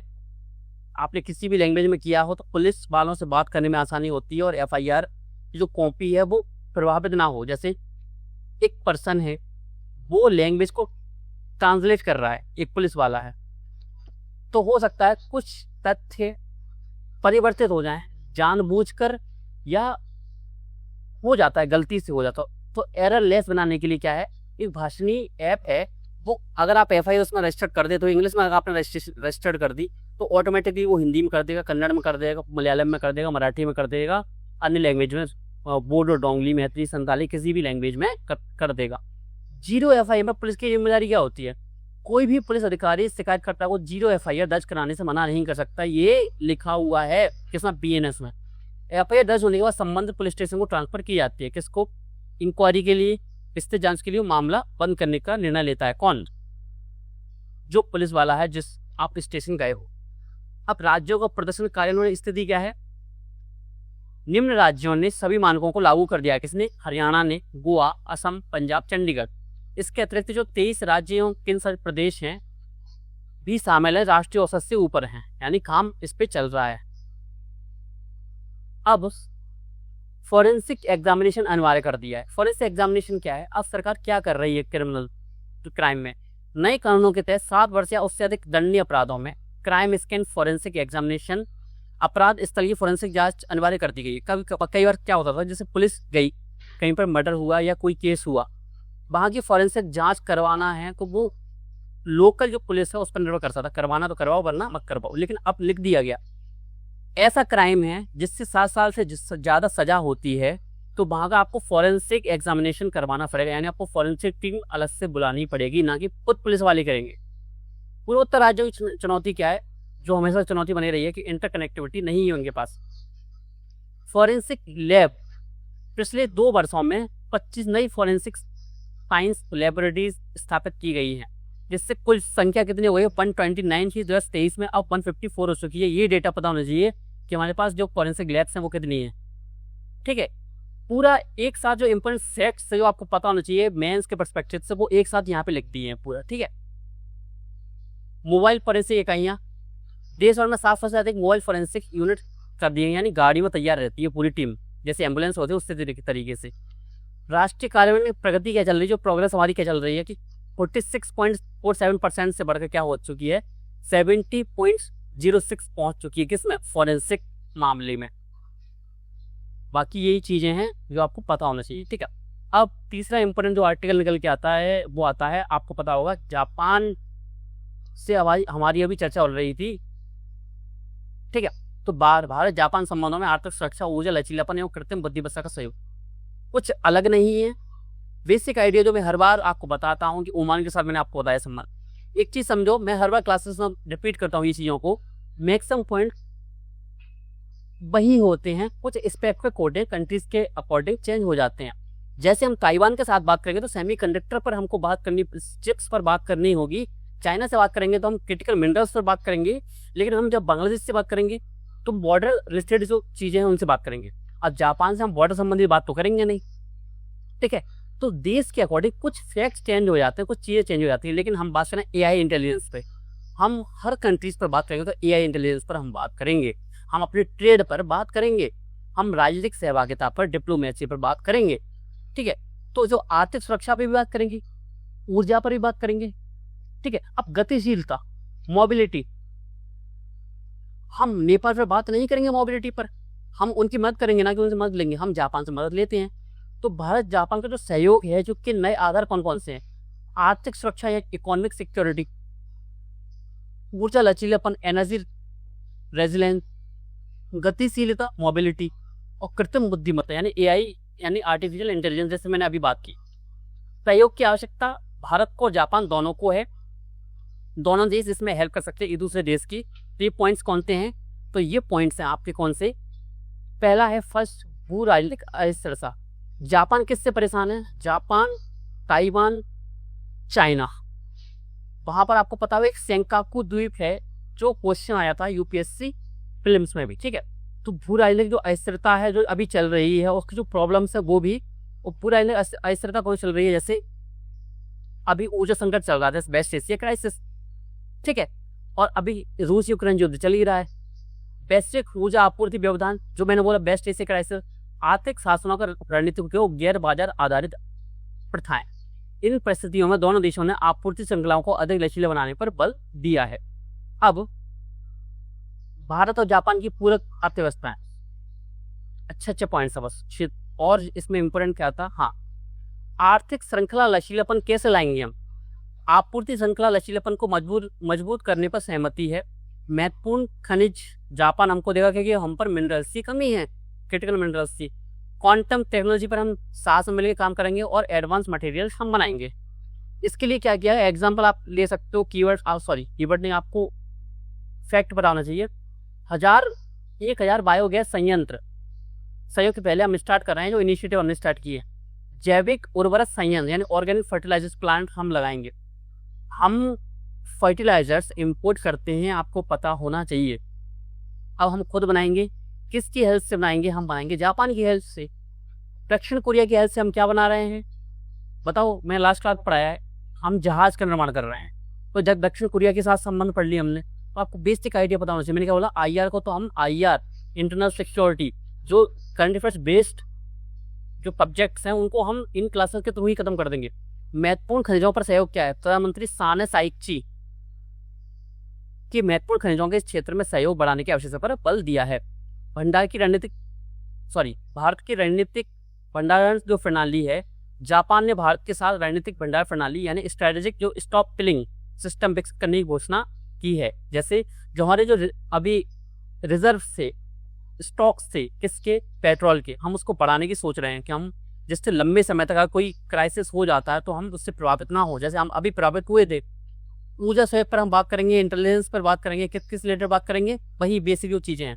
समुद्री सुरक्षा सहयोग, भारत और जापान ने समुद्री सुरक्षा सहयोग को विशेष रूप से मजबूत करने की सहमति व्यक्त की है। दो चीजें हैं, इंडो पैसिफिक महासागर पहल यानी स्वतंत्र एवं मुक्त हिंद प्रशांत नीति, ये दो नीतियां हैं जो भारत और जापान इस पे काम कर रहे हैं। इंडो पैसिफिक महासागर पहल क्या है कि भारत और जो हिंद महासागर है और प्रशांत महासागर है उसमें आवागमन हो वो अच्छा हो। जैसे चाइना है वो हमेशा रोकता रहता है और यूएसए है, ठीक है, तो इसमें स्वतंत्र होना चाहिए एक दूसरे का। और किस किस पर काम करेगा भारत और भविष्य की प्राथमिकता क्या होंगी, क्षेत्रीय स्थिरता, क्षेत्रीय विकास, समुद्री सुरक्षा, आर्थिक सुरक्षा, ऊर्जा संक्रमण और आपूर्ति श्रृंखला लचीलापन। ये 5 से 7 पॉइंट है, आप इनको लिखोगे अगर क्वेश्चन आता है जापान से रिलेटेड, क्योंकि जापान से बहुत करंट अफेयर्स में ज़्यादा था इस बार, ठीक है, तो आपको पता होना चाहिए, हो सकता है इस बार भी मेंस में आ जाए। इनिशिएटिव मैंने बताया था ये वही है, मैंने बोला था कंजर्वेशन कर रहे हैं किसका, ट्रांस कैस्पियन मरिंका का जो मछली है, क्या हो रहा है इसमें आपको पता लग जाएगा, ठीक है। कोई ज़रूरत नहीं है इसके डेटा वगैरह याद करने की। जो मैंने स्टार्टिंग के जो 2 पेज हैं आपके इसके A4 शीट्स हैं इसकी, यानी नोट्स के जो शुरुआती 2 पेज हैं उसमें मैंने लिख दिया है मैक्सिमम चीज़ें। इसमें आपको पढ़ने की कोई ज़रूरत नहीं, बस आपको पता होना चाहिए कि चीज़ें क्या चल रही थी। मैंने उससे स्टैटिक पार्ट निकाला और स्टैटिक पार्ट आपको दे दिया स्टार्टिंग के 2 पेज में, ठीक है। अब अमेरिका की एशिया रणनीति, उसमें चेंजेस हो रहे हैं। अमेरिका की जो स्ट्रेटजी है वो चेंज हो रही है एशिया में, क्या हो रहा है उसको देखते हैं। और भारत की क्षेत्रीय नेतृत्व की चुनौती क्या होगी, इसमें रीजनल जो चीज़ें होंगी उसमें चेंजेस कैसे होते हैं। अब एक चीज़ समझो, यूएसए का मानना है, आपने अगर कुछ दिनों पहले सुना होगा, यूएसए के एक मिनिस्टर हैं या कोई वहाँ का नेता है या कुछ भी है, उन्होंने बोला था कि जैसे हमने गलती की थी चाइना के साथ कि हमने चाइना को बढ़ने दिया बहुत आगे, हम इंडिया को आगे नहीं बढ़ने देंगे, क्योंकि वो उलटफेर हम पे ही हो सकता है।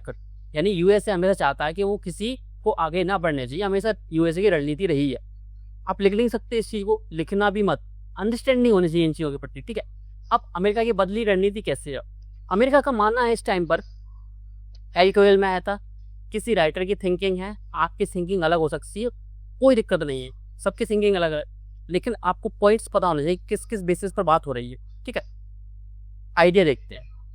अमेरिका का मानना है अभी कि चाइना को अब हम रोक नहीं सकते, चाइना अब हमारे हाथ से निकल गया है, तो हमको चाइना से हटकर अब भारत पर नज़र बनाए रखनी होगी कि भारत इतना आगे नहीं निकल जाए कि वो हमको आंख दिखाए। जैसे चाइना अब सामने खड़ा हो जाता है यूएसए की, ठीक है, चाइना सामने खड़ा हो जाता है, किस चीज़ें होंगी तो दोनों के अकॉर्डिंग होंगी, दोनों को फायदा हो तो करेंगे, दोनों, अगर मुझको घाटा हो तो मैं नहीं करूँगा, तुमको जो करना है कर लो, यूएसए से बोलता है, ठीक है। वो चीज़ें इंडिया नहीं कर पाता, अभी इंडिया इतना स्ट्रॉन्ग नहीं है चाइना के बराबर, तो चीन को नियंत्रित करना संभव ही नहीं है। अब चीन आके निकल चुका है, हाथ से निकल चुका है, आंख में है, वो है इंडिया अभी, तो इंडिया को रोकना है उनको कैसे भी और नियंत्रित करना है अमेरिका के द्वारा भारत को। तो रणनीतिक ध्यान चीन से रोकने से हटकर दक्षिण एशिया में प्रभाव कम करने की ओर है। अमेरिका की वैश्विक रणनीतिक सीमाओं को भी दर्शाता है। रणनीति प्रबंधन के प्रमुख कारण क्या है, यूरोप में यूक्रेन का युद्ध का बढ़ता वित्तीय एवं सैन्य बोझ, यूरोप पर बर्डन बढ़ रहा है, किसका, आर्थिक भी और मिलिट्री वाला भी, इसमें यूएसए भी शामिल है, यूक्रेन का साथ दे रहा है। मध्य पूर्व में ईरान और इजराइल की जुड़ी अस्थिरता भी है। लाल सागर में हमलों के समुद्री सुरक्षा प्रभाव है, यानी वो चाइना पर अब जो नियंत्रण करने की कोशिश कर रहा था उसको कम करने की कोशिश क्यों कर रहा है, उसकी मजबूरी है, क्योंकि ये चीज़ें साथ साथ में चल रही हैं पूरी दुनिया में। खाड़ी देशों में अमेरिकी सुरक्षा गारंटी पर घटता विश्वास, अब अमेरिका पर किसी को भी विश्वास नहीं है, सबको पता चल चुका है अब कि अमेरिका एक्सपोज हो चुका है इस चीज़ में कि वो मनमानी करता है और अपने फायदे के लिए देखता है। यूएई पर हमला हुआ, कतर पर हमला हुआ, उसने किसी को नहीं बचा पाया जब ईरान ने हमला किया। सऊदी अरब और यूएई जैसे देशों के चीन के साथ घनिष्ठ संबंध बढ़ना, और चाइना के साथ ये कंट्रीज और मिडिल ईस्ट कंट्रीज हैं वो साथ में जा रही हैं। इंडो पैसिफिक हम देखते हैं तो अमेरिका ने इंडो पैसिफिक में सैन्य तैनाती बढ़ाई है। ऑस्ट्रेलिया, जापान, दक्षिण कोरिया के साथ गठबंधन मजबूत किए किसने? यूएसए ने। तो ओकुस या AUKUS और क्वाड जैसे मंच सक्रिय किए किसने? यूएसए ने, जिसमें भारत भी मेंबर है क्वाड का। चीन एशिया की अधिकांश अर्थव्यवस्थाओं का सबसे बड़ा व्यापारिक साझेदार बन चुका है। एशिया में सबसे बड़ा है ही, अब तो दुनिया में भी सबसे बड़े में आता है, टॉप 1 या टॉप 2 में या टॉप 3 में सबसे बड़ा व्यापारिक साझेदार बन चुका है। क्षेत्रीय विनिर्माण और आपूर्ति श्रृंखलाओं चीन पर गहराई से निर्भर है हर एक कंट्रीज की। और चीन की क्षेत्रीय रणनीति क्या है? चाइना पर मैं 2 से 3 बार आपको पढ़ा चुका हूँ, लास्ट क्लास या सेकंड लास्ट क्लास, इस वाली 5th नंबर या 6th नंबर वाली जो क्लास होगी उसमें मैंने चाइना से बताया था कि इंडिया और चाइना में क्या क्या संबंध है, रिलेशन है और क्या क्या हम कर सकते हैं। चीन की जो क्षेत्रीय रणनीति है वो क्या है? दक्षिण एशिया में चीन ने आर्थिक प्रभाव का विस्तार किया है, बंदरगाह बनाए हैं नए, अब संरचना परियोजनाओं पर काम कर रहा है और कनेक्टिविटी योजना बना रहा है। जैसे ग्वादर बंदरगाह हमारे हाथ पे था पहले, अब वो निकल चुका है। हम्बनटोटा और कोलंबो पोर्ट सिटी। बांग्लादेश, नेपाल, मालदीव, श्रीलंका में भी अवसंरचना निर्माण कर रहा है कौन? चाइना। अमेरिका का नया दृष्टिकोण क्या है? अब चीन के प्रत्येक कदम का मुकाबला करने के बजाय क्या करेगा? वो खुद को मजबूत करने की कोशिश करेगा, जैसे क्वाड है, और ताइवान को हेल्प करेगा, जिससे क्या करेगा? वो काउंटर करेगा चाइना का। भारत अमेरिका संबंधों में परिवर्तन कैसे होगा? भारत अमेरिका की इंडो पैसिफिक रणनीति और क्वाड का प्रमुख आधार रहा है। यूएसए इंडिया की हेल्प करने और इंडिया को नियंत्रित करने के लिए क्या करेगा? वो दोनों काम करेगा। अब अमेरिका भारत को रणनीतिक साझेदार से अधिक बड़ा बाजार और अमेरिकी वस्तुओं और प्रौद्योगिकी संभावित उपभोक्ता के रूप में देखता है। कंजप्शन यानी अपना मार्केट देखता है। जैसे पहले चाइना देखता था इंडिया को, अब यूएसए भी देखता है कि अपना मार्केट देखता है किसके अंदर? इंडिया के अंदर। दक्षिण एशिया में भारत की चुनौती क्या है? अब भारत की चुनौती क्या है? क्योंकि देखो, मैंने एक बार आपसे बोला था, जब भी आप किसी इंटरनेशनल रिलेटेड कोई भी इश्यू को पढ़ते हो तो आपका जो सेंटर होना चाहिए वो इंडिया होना चाहिए। इंडिया पर क्या प्रभाव पड़ेगा? हमको क्या मतलब दुनिया मर जाए, दुनिया खत्म हो जाए, हमको कोई मतलब नहीं है। भारत पर प्रभाव क्या होगा वो इम्पोर्टेंट है हमारे लिए। तो अमेरिका बांग्लादेश, श्रीलंका, नेपाल, मालदीव के साथ रक्षा, समुद्री सुरक्षा, डिजिटल अवसंरचना सहयोग बढ़ा रहा है। इससे दक्षिण एशिया में अमेरिका की भूमिका बढ़ रही है, तो प्रभावित हम भी होंगे नेगेटिव वे में।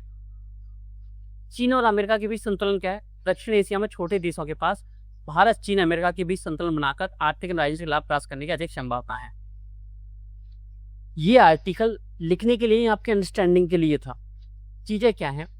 पाकिस्तान की भूमिका देख लेना। दक्षिण एशिया में भारत का आर्थिक प्रभाव क्या है? लगभग $6.7 बिलियन, लगभग वर्तमान में कितना है? लगभग $20 बिलियन। दक्षिण एशिया के साथ भारत का जो व्यापार है वो इतना है। ये हमारा आर्थिक प्रभाव है। सार्क लगभग निष्क्रिय है। बांग्लादेश, नेपाल तथा मालदीव के साथ भारत के संबंध समय समय पर उतार चढ़ाव वाले रहे हैं, ये आपको पता होगा। बांग्लादेश के साथ अभी आपने भी देखने को मिला होगा। भारत के लिए आगे का मार्ग क्या होना चाहिए? हम मैन्युफैक्चरिंग पर काम करें, AI पर काम करें, सेमीकंडक्टर्स पर काम करें, हम ताइवान के साथ संबंध को और अच्छा बनाएं, क्रिटिकल मिनरल्स को बढ़ाएं। जापान के साथ हमने बात की हुई है अभी। डिफेंस प्रोडक्शन के साथ हमने किस पे बात की है? फ्रांस के साथ हम डील कर रहे हैं। हम इसराइल के साथ हो रही है हमारी। उन्नत उद्योग, एडवांस इंडस्ट्रीज, जैसे मैंने आपको एग्जांपल दिया, एग्जांपल नहीं मैंने आपको पढ़ाया हुआ था, हम दक्षिण कोरिया के साथ काम कर रहे हैं। ठीक है, बस ये आपको अंडरस्टैंडिंग पता होना चाहिए। ये आपके इंटरव्यू के लिए भी इंपॉर्टेंट है। प्रीलिम्स पर देखो नहीं आएगा, मेंस के लिए इंपॉर्टेंट था। आपकी अंडरस्टैंडिंग बननी थी इस पर, जिससे आपको इंटरनेशनल रिलेशन थोड़ा समझ में आएगा। ये सिर्फ न्यूज़ है, कुछ आएगा तो नहीं इस वाली चीट से। इससे जो मैं बात कर रहा हूँ अभी क्या है इसका? बाकी जैव विविधता समृद्धि, डेटाबेस में वृद्धि हुई है। किसने की है? ये यूपीएससी प्रीलिम्स में आ सकता है। कौन करता है? JRSI और BSI यानी जूलॉजिकल सर्वे ऑफ इंडिया और बॉटनिकल सर्वे ऑफ इंडिया काम करते हैं इस पर। ठीक है, कुछ इम्पोर्टेंट तो है नहीं इसमें, पढ़ लेना, याद मत करना, कुछ भी इम्पोर्टेंट नहीं है, सिर्फ आपको पता होना चाहिए।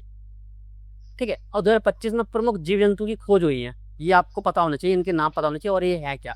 जैसे कि हिमालयन बैट, हिमालयी चमगादड़ की नई प्रजाति मिली है, हरे पंखे और गले वाली छिपकली की नई प्रजाति मिली है।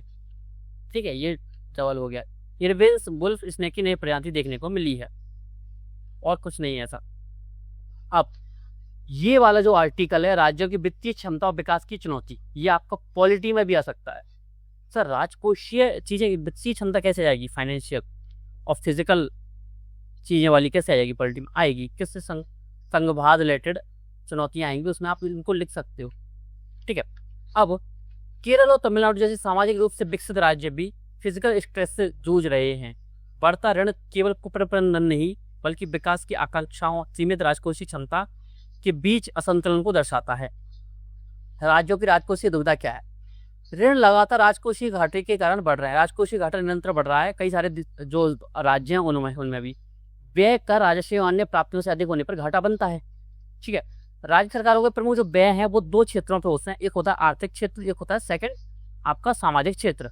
स्वास्थ्य पर, शिक्षा पर और एग्रीकल्चर पर, सिंचाई पर, इरिगेशन पर, ये दोनों चीजें आपको पता होनी चाहिए। तो दो हेडिंग्स आपकी सामाजिक क्षेत्र और आर्थिक क्षेत्र, इन दोनों में भी दो पॉइंट्स हैं। केरल, अगर हम तमिलनाडु का सामाजिक व्यय देखें, सोशल एक्सपेंडिचर कितना करते हैं? सोशल एक्सपेंडिचर का मतलब क्या होता है? एजुकेशन, हेल्थ और एजुकेशन। ठीक है, तो केरल तमिलनाडु आरबीआई के स्टेट फाइनेंसेस के स्टेट स्टडी ऑफ बजट्स के अनुसार +30% चल रहा है, यानी जो एवरेज चलता है भारत में उससे 30% ज्यादा कर रहे हैं केरल, और तमिलनाडु कर रहा है 20% ज्यादा। बिहार में और उत्तर प्रदेश में सामाजिक क्षेत्र पर जो खर्च करने की जो प्रवृत्ति है वो है राष्ट्रीय औसत से, यानी भारतीय औसत से 35% कम और 40% कम। जैसे मान लो केरल, जैसे औसत मान लो इंडिया को औसत है कि सभी राज्यों का हम एवरेज निकालें तो 100 रुपया खर्च करते हैं कौन? स्वास्थ्य पर खर्च या स्वास्थ्य और शिक्षा पर खर्च कौन करता है? आपका सभी राज्य। तो केरल खर्च कर रहा है इस पर 130 रुपए खर्च करेंगे हम एजुकेशन पर और हेल्थ पर। तमिलनाडु खर्च कर रहा है 120 रुपए, और वहीं बिहार खर्च करता है कितना? 65 रुपए। अब आपको डिफरेंस पता होना चाहिए कि फ्रीबीज आपको 10,000 रुपए जो मिले हैं बिहार में, मुख्यमंत्री लाडली बहना योजना जो मध्य प्रदेश में है, वो कहाँ से निकल रही है? वो आपके एजुकेशन, जो स्वास्थ्य पर जो खर्चा होना था वो पैसा आपको डायरेक्ट दे रहे हैं, जो कि यूज हो ही नहीं पा रहा है। आप उससे इंडस्ट्रीज लगाते, उसको हेल्थ पर जो खर्च करते, शिक्षा पर खर्च करते, तो कहते आप ये वाला जो डेटा है वो कहाँ यूज करोगे? आप यूज करोगे क्षेत्रीय विषमता पर, डायरेक्टली आपके GS1 में दिया हुआ है। ठीक है, क्षेत्रीय विषमता है, क्षेत्रवाद। ठीक है, समावेशन नहीं है किसमें? एक्सपेंडिचर करने में समावेशित नहीं है। राज्यों में डिफरेंस क्यों हो रहा है? गरीब राज्य गरीब क्यों रह रहे हैं, जो राज्य आगे बढ़ रहे हैं वो आगे कैसे बढ़ रहे हैं, ये आपको डेटा आपके पास ये है। अब केरल की कर संग्रह क्षमता कितनी है हमको इससे कोई मतलब नहीं है, मत पढ़ना इसको। केरल बजट के व्यय की संरचना कौन सी है अंडरस्टैंडिंग के लिए पढ़ना कि वेतन किस पे कितना खर्च करता है।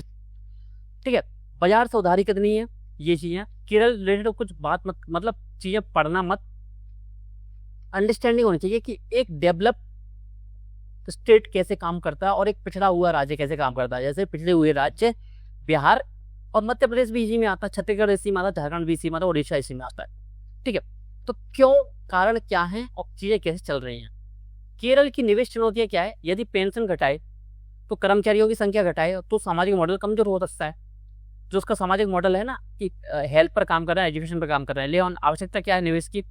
पैसा खर्च हो रहा है किस पर?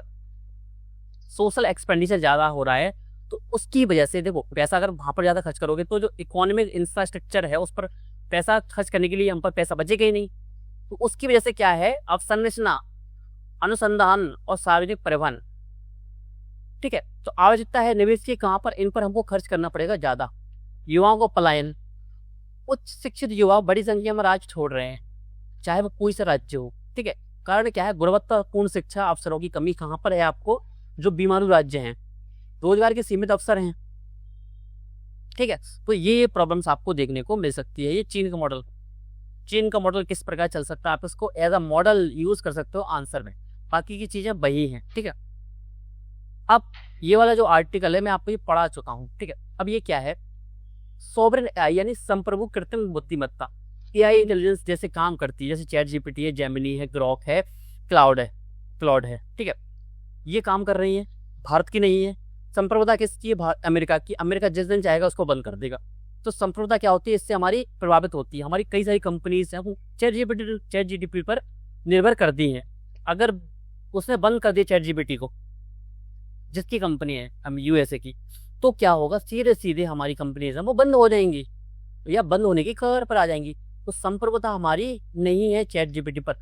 तो ये जो एडिटोरियल है, इस पर हम पहले बात कर चुके हैं और ये एग्जाम्पल सेम था, चीज़ें रिपीट हुई थी, नए स्टूडेंट्स को पता लग जाए और उनको दोबारा पढ़ने को मिल जाए, इसलिए मैंने इस आर्टिकल को डाल दिया था इसके अंदर। ठीक है, सरकार को क्या करना चाहिए वो मैं आपको बताता हूँ। जैसे भारत की स्थिति क्या है, आईटी सर्विस इकोनॉमी हमारे पास, आईटी सर्विस हमारा बहुत बड़ा है, लेकिन भारत के पास अभी भी अपना फ्रंटियर एआई सिस्टम नहीं है। फ्रंटियर एआई सिस्टम का मतलब क्या होता है, हमारे पास एआई सिस्टम इतना बड़ा नहीं है जैसे चैट जीपीटी है, जेमिनी है, ग्रोक वगैरह। ये छोटे छोटे एआई हमने बनाए हैं, लेकिन बड़े लेवल पर कोई भी हमारा एआई नहीं है जो कि हम विदेशों में भी जो विदेशी लोग हैं उस पर काम कर रहे हों, यानी विदेशी लोग उसका यूज़ कर रहे हों, ऐसा कोई नहीं है।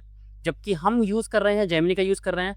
जो आप ये नोट्स देख रहे हो ये भी किसका है, चैट जीपीटी से बनाया हुआ है। ठीक है, अब आत्मनिर्भरता नहीं रहेगी तो कभी भी हम इसमें बैकफुट पर जा सकते हैं, वो बंद कर देगा हमारे यहाँ चैट जीपीटी, या हमारा डेटा यूज़ कर लेगा वो, हम कुछ नहीं कर सकते क्योंकि संप्रभुता है नहीं, हमारा खुद का एआई है नहीं। अब सरकार की भूमिका क्या होनी चाहिए, निजी कंपनी इसके लिए इस पर काम कर ही नहीं सकती क्योंकि वो सिस्टम बड़ा चाहिए।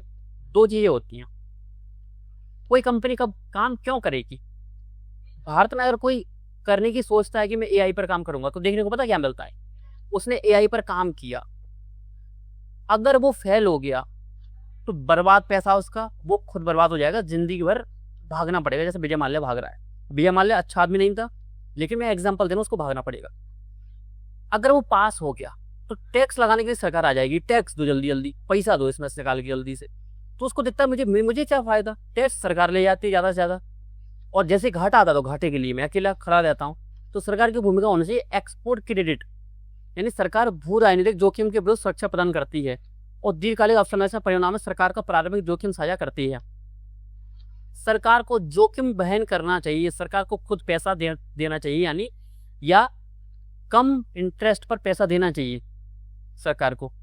ठीक है, और एक चीज और चलती है, आपको एक डेटा पता होना चाहिए, भारत पर R&D पर केवल जीडीपी का 0.6% खर्च होता है। ये डेटा मैं आपको पहले बता चुका हूँ और ये रटा होना चाहिए, मतलब प्रीलिम्स के लिए पढ़ते हो ना, उससे भी ज़्यादा रटा होना चाहिए मेंस के लिए।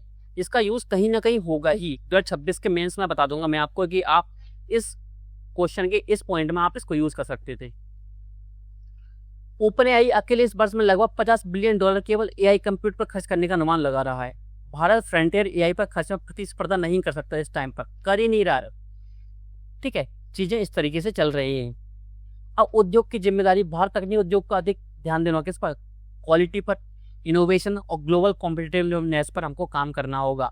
फिलीपींस छोटा सा कंट्रीज है, आईटी निर्यात का लगभग $40 बिलियन है फिलीपींस का आईटी एक्सपोर्ट। हम आगे बढ़ सकते हैं, और क्रिटिकल मिनरल्स पर बात नहीं हो रही है, लेकिन आईटी में हम इतना आगे बढ़ सकते हैं क्योंकि हम कैपेबल हैं, हमको काम करना पड़ेगा। कैसे काम होगा, हम सबसे पहले तो हमको R&D पर खर्च बढ़ाना होगा।